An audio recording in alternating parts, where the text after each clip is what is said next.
Kikita ni Miss Rudy na nasira din station.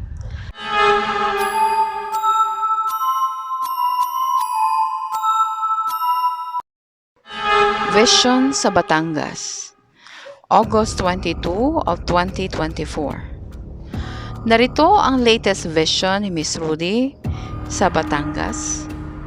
Nakikita niya ang isang malakas na lindol na mangyayari pa lamang sa lugar na ito. Hindi pa ito ang the big one daw, pero ang lindol na ito ay malakas ang pagyani. Sinabayan daw ito ng isa pang lindol na hindi gaanong kalakasan bago mangyayari ang malakas na lindol sa Batangas.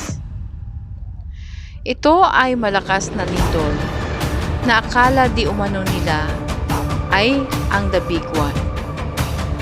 Maaaring masasabi mo na nag-eruption ang Taal Volcano.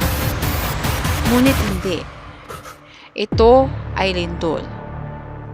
Dahil kung pumutok man ang Taal, ay magbubunga lamang ito ng usok. Kagaya ng nangyari noong nakaraan. Sa darating na taon, 2025 daw, ito ang taon na kung saan bubuga ng malakas ang Bulkang Taal. Pagkatapos ng pagbuga na ito, ay mananahimik na daw si Taal ng mahabang panahon. Tandaan ninyo, ang taon na 2025 na kung saan maaaring pumutok ng malakas si Taal. Ang taon 2025 ay dapat paghanap dahil dito talaga bubuga si Taal. Mapinsala ang pangyayari na ito. Magiging doble ang epekto sa pangkabuhayan ang nakikita ni Miss Rudy. Isang lindol din daw ang maaring mangyari sa Batangas. Nakikita ni Miss Rudy ang isang mall sa Batangas na nasira. Nakikita niya na nasira din ang mga daan at kalsada. Kahit daw sa isang gas station ay nagkaroon ng bitak ang sahig nila na siya namang dahilan na halos matumba o masira ang gasolinahan na ito. Kaya pinag-iingat ang lahat. Malakas daw ang lindol na mangyayari sa Batangas at mangyayari ito sa araw, hindi sa gabi. Sa vision ni Miss Rudy Baldwin, 2 lindol ang nakikita niya na mangyayari sa Batangas. Kaya paalala sa mga taga Batangas, ang unang lindol ay mangyayari sa araw.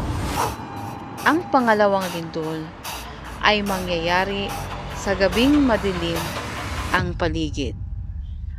Maging handa lamang at huwag pairalin ang takot at magdasal palagi. Vision sa sunog. May sunog din na mangyayari sa Batangas. Ayon kay Miss Rudy, ito ay malapit sa isang pharmacy. Malakas ang dala ng apoy na ito dahil sa lakas ng hangin sa panahon na ito ay mangyayari. Ang pharmacy daw ay malapit sa mga nagtitinda ng mga ulam tulad ng barbecue at manok. Ang pangalawang sunog naman daw ay mangyayari sa isang lugar na malapit sa barangay hall. Malawak daw ang apoy na ito ayon sa kanyang vision. Kaya maging maingat lamang ang lahat, lalo na sa mga bagay na maaaring maging sanhi ng sunog. Vision sa aksidente. Makikita or nakikita ni Miss Rudy ang isang aksidente ng motor at ang kabanggaan nito ay isang truck. Nawalan daw ito ng preno o balanse, kaya bumangga ito sa motor. Dahil dito ay maraming buhay ang nadamay. Kaya sa lahat ng mga driver ng mga motor at truck, mag-iingat kayo lahat sa biyahe. Since napagbigyan na kayo or nabigyan na kayo ng babala, bantayan nyo daw ang inyong mga anak dahil ayon sa nakikita ni Miss Rudy sa kanyang vision, may isang bata na naglalaro ng paputok. Ito ang dahilan kung bakit nagkaroon ng sunog at ang pagkasawi nito. Malayo pa man daw ang bagong taon, ngunit sa vision ni Miss Rudy ay may paputok na sa loob ng tahanan. Ito ang naging sanhi ng trahedya ng isang pamilya na naninirahan doon. Ingatan din daw ang ating mga anak ayon pa sa paalala ni Miss Rudy, dahil may mabiktima ng panghahalay at masasawi ang biktima na ito. Kaya, kayong mga magulang, laging tandaan ang ating mga anak o laging bantayan ang ating mga anak. Huwag pabayaan o ipagkatiwala sa kahit kanino. Isa pang pahabol ni Miss Rudy na sa panahon daw ng lindol, may nakita siya na isang lugar na pagawaan ng stainless sa Batangas. Mapinsala din daw ito o masisira dahil sa lindol. Kaya, maging maingat lamang ang lahat. Sa vision ni Miss Rudy, nakita din niya ang dalawang kilalang tao sa Batangas ang maaring masawi dahil sa karamdaman at mataas ang antas nito sa lipunan.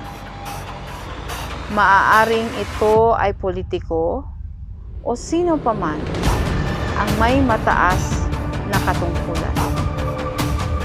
Ayon kay Miss Rudy, lahat ng nakikita niya sa kanyang vision ay hanggang doon lamang. Kung kayo ay magtatanong pa sa specific na impormasyon ukol dito, paalala pa niya, walang imposible sa Panginoon. Kaya, manalangin lamang palagi. Maging maingat at huwag kalimutan na magdasal sa bawat araw ng ating pamumuhay.